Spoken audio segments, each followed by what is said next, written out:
नमस्कार मित्रों, एक बार फिर से स्वागत है हमारे चैनल में। तो चलिए कहानी की ओर आपको ले चलते हैं। एक ऐसे राजा की कहानी जो प्रेम तो सबसे ज्यादा करता था अपनी रानी से, लेकिन रानी ने कभी उसे अपने पास नहीं आने दिया। राजा की एक गलती ने उसका जीवन पूरी तरह बर्बाद कर दिया।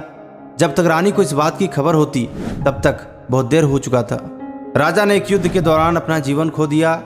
जब रानी को इस बात की खबर हुई तो वह पूरी तरह पछताने लगी।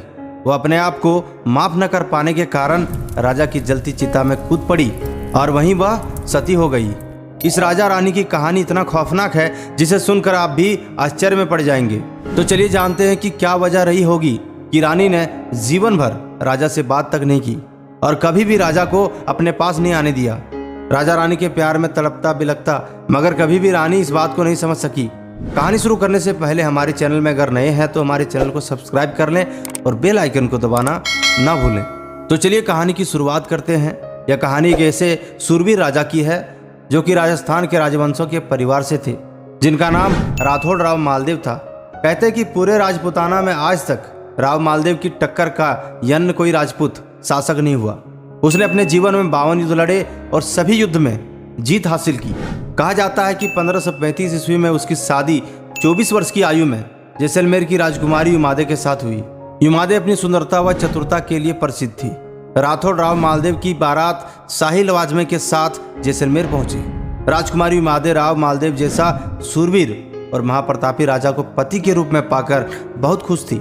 शादी होने के बाद राव मालदेव अपने रिश्तेदारों व संबंधियों के साथ महफिल में बैठ गए और रानी युमादे सुहाग की सेज पर उनकी राह देखते देखते थक गई।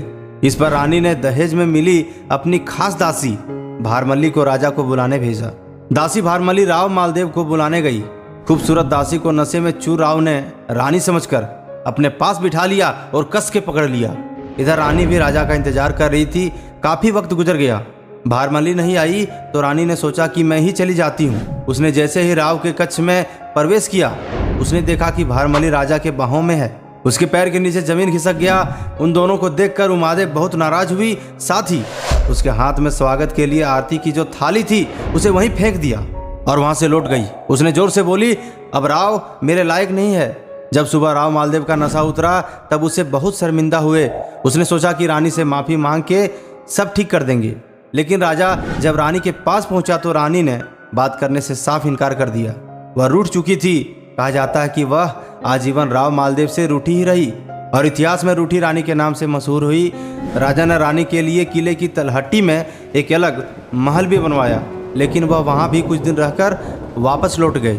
कुछ दिन बीत जाने के बाद जब शेरशाह सूरी ने मारवाड़ पर आक्रमण किया तो रानी से बहुत प्रेम करने वाले राव मालदेव ने युद्ध में प्रस्थान करने से पूर्व एक बार उसने मिलने का अनुरोध किया।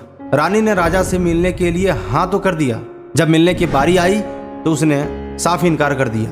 रानी से ना मिल पाने के कारण राव मालदेव वहां से लौट गए और उदास मन से युद्ध लड़ने चले गए।